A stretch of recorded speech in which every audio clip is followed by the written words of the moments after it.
Hello students, N के Mittal law class में आपका स्वागत है। आज जो हम टॉपिक लेकर आए हैं वो होगा इंडियन कॉन्ट्रैक्ट एक्ट 1872 से रिलेटेड। आज से हम यहाँ पर अपनी न्यू क्लास स्टार्ट कर रहे हैं जो कि कॉन्ट्रैक्ट एक्ट पर बेस होगी, जिसमें सबसे पहले हम अपनी फ़र्स्ट क्लास में कॉन्ट्रैक्ट के मीनिंग को और उससे रिलेटेड जो भी एसेंशियल एलिमेंट्स होते हैं वैलिड कॉन्ट्रैक्ट के, उनके बारे में हम बात करेंगे। तो कॉन्ट्रैक्ट को यहाँ से ही अपना क्लास हम स्टार्ट करें। सबसे पहला एक क्वेश्चन यह बन जाता है, कॉन्ट्रैक्ट को डिफ़ाइन कहाँ करा गया है। तो कॉन्ट्रैक्ट को कॉन्ट्रैक्ट एक्ट के सेक्शन 2 सबसेक्शन H में डिफ़ाइन किया गया है। बहुत सिंपल इसकी डेफिनेशन है, an agreement enforceable by law is a contract. इसका मतलब कोई भी एग्रीमेंट जो लॉ के द्वारा इन्फोर्सेबल है, क्या है, कोई भी एग्रीमेंट जो लॉ के द्वारा इन्फोर्सेबल है वो कॉन्ट्रैक्ट कहलाता है। अब सबसे पहला क्वेश्चन तो यहाँ पर एक ये बन गया, तो फिर madam what is the meaning of agreement. Agreement क्या होगा फिर?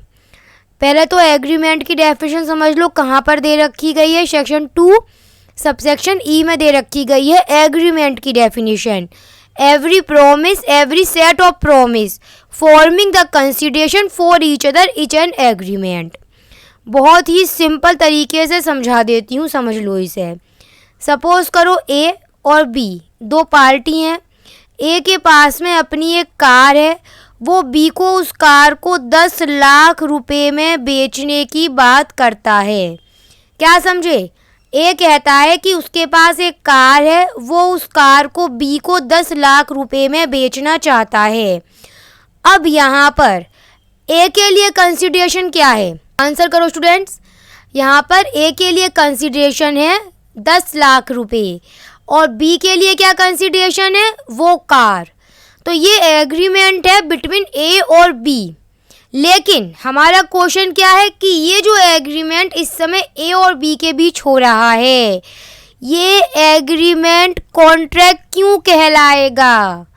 ये कॉन्ट्रैक्ट तब कहलाएगा जब इसमें सेक्शन 10 में जो भी एसेंशियल बताए गए हैं, सेक्शन 10 में जो भी एसेंशियल बताए गए हैं, जब वो एसेंशियल कंप्लीट हो रहे हैं, तब कोई भी एग्रीमेंट लॉ के द्वारा इन्फोर्सेबल होगा और तब ही उसको कॉन्ट्रैक्ट माना जाएगा।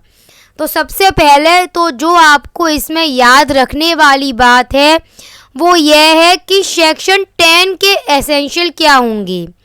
सबसे पहला, all agreements are contract if. याद रखना इसमें एक बात जो हमेशा से याद रखने वाली है, सारे एग्रीमेंट कॉन्ट्रैक्ट तभी बनेंगे जब उनमें सेक्शन 10 के ये सारे पॉइंट्स होंगे, सारे पॉइंट्स होंगे। जैसे कि number 1 free consent, competent to contract, lawful consideration, lawful object, not expressly declare to be void. ये सारे पॉइंट्स होने चाहिए किसी भी एग्रीमेंट में। ये वाली बात हमको याद रखनी है और आज के इस अपनी क्लास में हम एक एक करके इन सारे पॉइंट्स को आपके सामने क्लियरिफाई करेंगे। ये अदर एसेंशियल्स हैं जिन्हें हमें समझना है। 2 parties, intention to create legal relation, fulfilments of legal formalities, certainty of meaning and possibility of performance. ये अदर एसेंशियल्स हैं, इनको भी फुलफिलमेंट होना बहुत ज़रूरी है। तो भाई सबसे पहला एसेंशियल क्या था? सबसे पहला तो यही था कि कोई भी एग्रीमेंट कॉन्ट्रैक्ट तभी बनता है जब वहाँ पर पार्टीज़ की फ्री कंसेंट होनी चाहिए। अब क्वेश्चन एराइज ये होता है, मैडम ये फ्री कंसेंट क्या है? अब फ्री कंसेंट ऑफ पार्टीज़ देखना है तो इसके लिए आपको सेक्शन 14 को रीड करना होगा। सेक्शन 14 में बताया गया है कि जब भी एग्रीमेंट के लिए पार्टीज ऑफ एग्रीमेंट अपनी कंसेंट देती हैं, अपनी सहमति देती हैं, तो वह सहमति कोअर्सन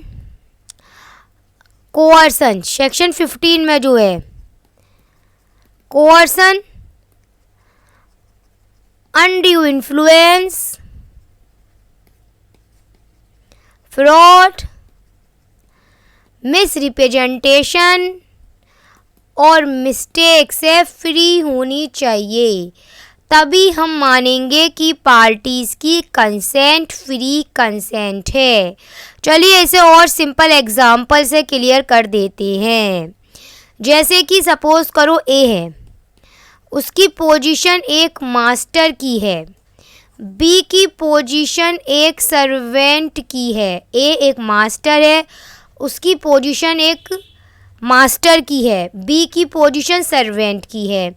अब भैया बी के पास में क्या था, एक स्कूटर था जिसकी कीमत रख लो 50,000 करीब थी। बी के पास क्या था, एक स्कूटर था जिसकी कीमत करीब 50,000 थी। ए ने, यह जो मास्टर है, इसने बी से कहा यह स्कूटर केवल 5,000 रुपये में हमको बेच दो। ए ने क्या कहा सर्वेंट से, सर्वेंट ये अपना स्कूटर हमें 5,000 रुपये में बेच दो।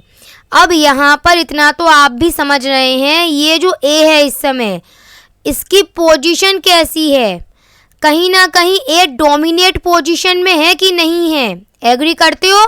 यस, ये ए डोमिनेट पोजीशन में है। यह अपनी पोजीशन का डिसएडवांटेज ले रहा है कि नहीं ले रहा है? यस, डिसएडवांटेज ले रहा है। अब यहाँ पर अगर बी अपनी कंसेंट देता है, अगर बी अपनी कंसेंट ए को देता है, सहमति देता है, तो क्या यहाँ पर जो सहमति बी के द्वारा दी गई है क्या वह फ्री मानी जाएगी? क्वेश्चन एराइज होता है। यस, वो कंसेंट, वह सहमति फ्री कंसेंट नहीं मानी जाएगी। क्यों? क्योंकि यहाँ पर सर्वेंट की यह जो सहमति है वह अनड्यू इन्फ्लुएंस के तहत गेन की गई है। इसलिए यहाँ पर ज़रूरी होना चाहिए था किसी भी एग्रीमेंट में पार्टीज़ की सहमति, पार्टीज़ की कंसेंट हमेशा से फ्री कंसेंट होनी चाहिए। चलो एक और एग्जाम्पल समझ लो, बात और क्लियर हो जाएगी। सपोज करो ए है, ठीक है, और उसके पास में एक वॉल क्लॉक है। वो बी से कहता है कि वो अपनी वॉल क्लॉक उसे 2,000 रुपये में बेचना चाहता है। समझना बात को, ए के पास एक वॉल क्लॉक है, वो बी से कहता है कि वो अपनी वॉल क्लॉक उसे 2,000 में बेचना चाहता है। बी कहता है कि वो एग्री करता है इस वॉल क्लॉक को 2,000 में खरीदने के लिए। अब क्वेश्चन एराइज होता है कि यहाँ पर क्या जो सहमति बी दे रहा है क्या वह सहमति फ्री कंसेंट है? यस, वह सहमति फ्री कंसेंट है, क्योंकि बी बिना किसी दबाव के, बिना कोवर्सन के, बिना अनड्यू इन्फ्लुएंस के, बिना फ्रॉड के, बिना मिस्टेक के, बिना मिसरिप्रेजेंटेशन के अपनी सहमति दे रहा है। इसका मतलब यहाँ पर इस एग्रीमेंट में बी की सहमति बिल्कुल फ्री दी गई है। पहला एसेंशियल कंप्लीट हो गया। किसी भी एग्रीमेंट के वैलिड कॉन्ट्रैक्ट बनने के लिए फ्री कंसेंट होना चाहिए। तो फर्स्ट एसेंशियल कंप्लीट। अब हम बात करेंगे सेकंड की, जो रिलेट करता है किससे?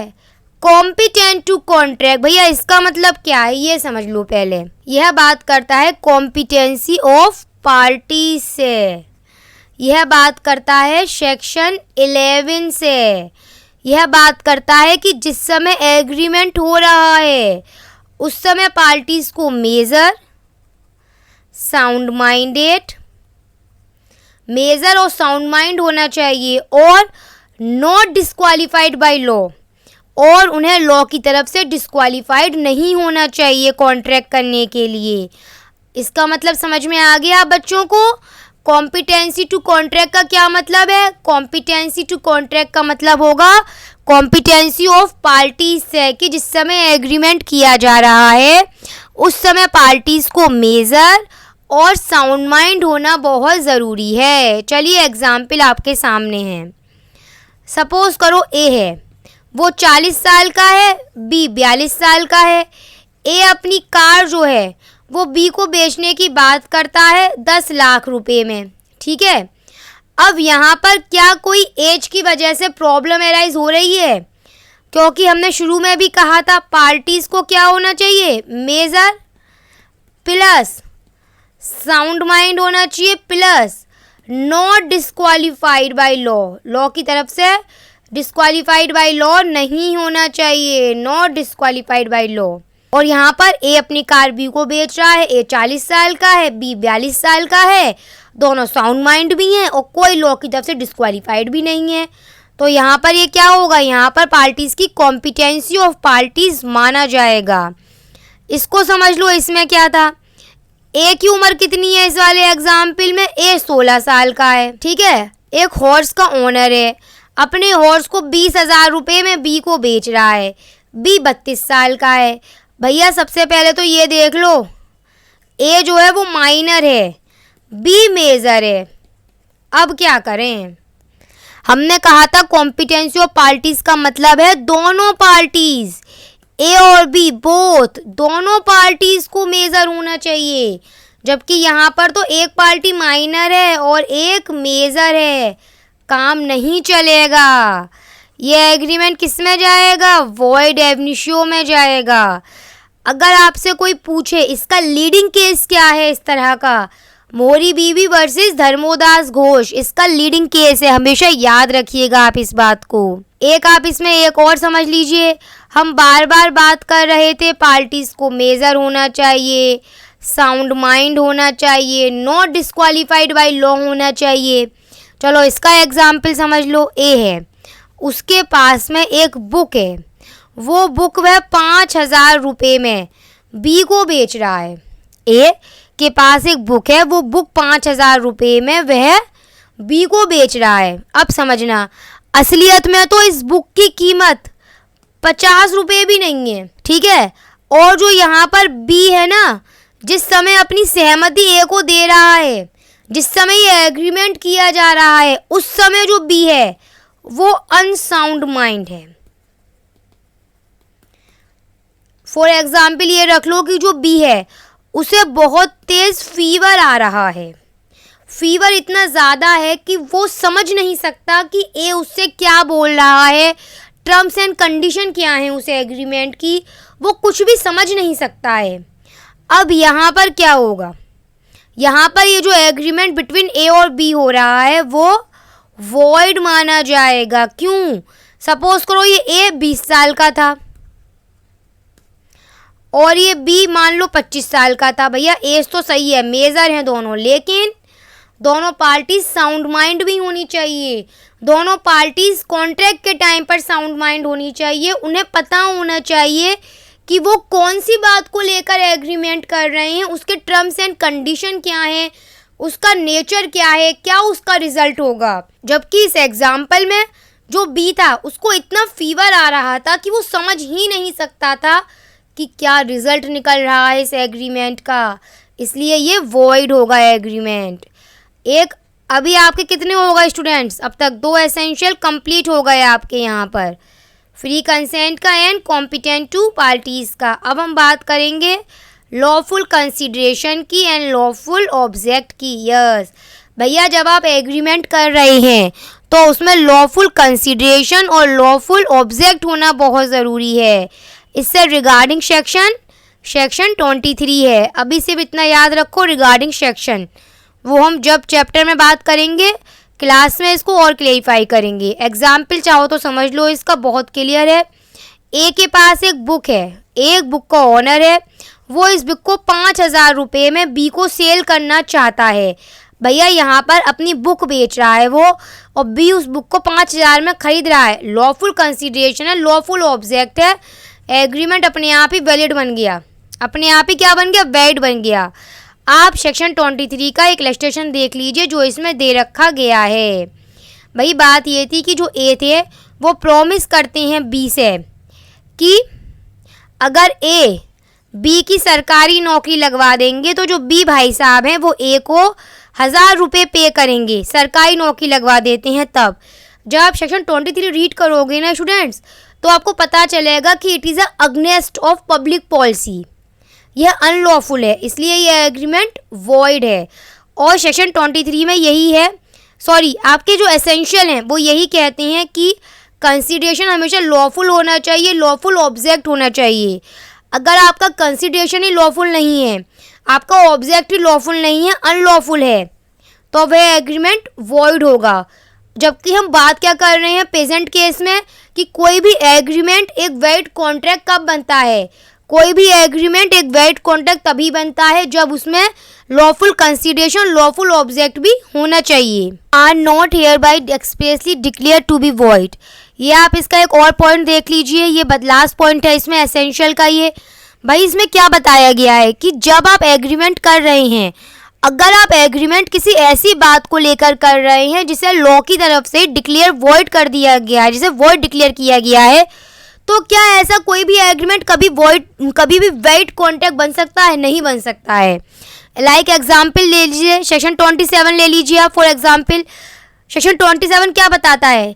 Agreement in restraint of trade. 27 में सपोज करो क्या बताया गया, फॉर एग्जाम्पल बताती हूँ। जैसे कि ए है और बी है, दो पार्टी हैं। ए कहता है बी से कि ए बी को 1 लाख रुपए देगा। क्या देगा? 1 लाख रुपए देगा। ए बी को 1 लाख रुपए देगा अगर बी इस लोकेलिटी में अपना बिजनेस नहीं करता है, अपना लॉफुल बिजनेस नहीं करता है, तब वो उसको 1 लाख रुपए देगा। तो इस तरह का जो एग्रीमेंट है वो अपने आप में वॉइड डिक्लेयर किया जा चुका है। कहाँ पर? सेक्शन 27 के तहत agreement in restraint of trade है। तो भैया जो अपने आप में वॉइड डिक्लेयर किया जा चुका है वो वैलिड कॉन्ट्रैक्ट में कैसे बन सकता है? वो नहीं बन सकता है। अदर देख लीजिए एसेंशियल में, two parties intention to create legal relation, fulfilment of legal formalities. Example समझ लीजिए, ए और बी दो पार्टी हैं। ए के पास एक बुक है, वो बुक वह 5,000 रुपये में बी को बेचने की बात कर रहा है। भैया हर एक एग्रीमेंट में दो पार्टीज चाहिए। एक पार्टी वो जो ऑफर बनाती है, दूसरी वो जिसके लिए ऑफर बनाया जाता है। और जब आप ऑफर बना रहे हैं और जब आप उस ऑफर को एक्सेप्ट कर रहे हैं, तो ऑफर को बनाने का इंटेंशन क्या है? आप एक लीगल रिलेशन क्रिएट कर रहे हैं।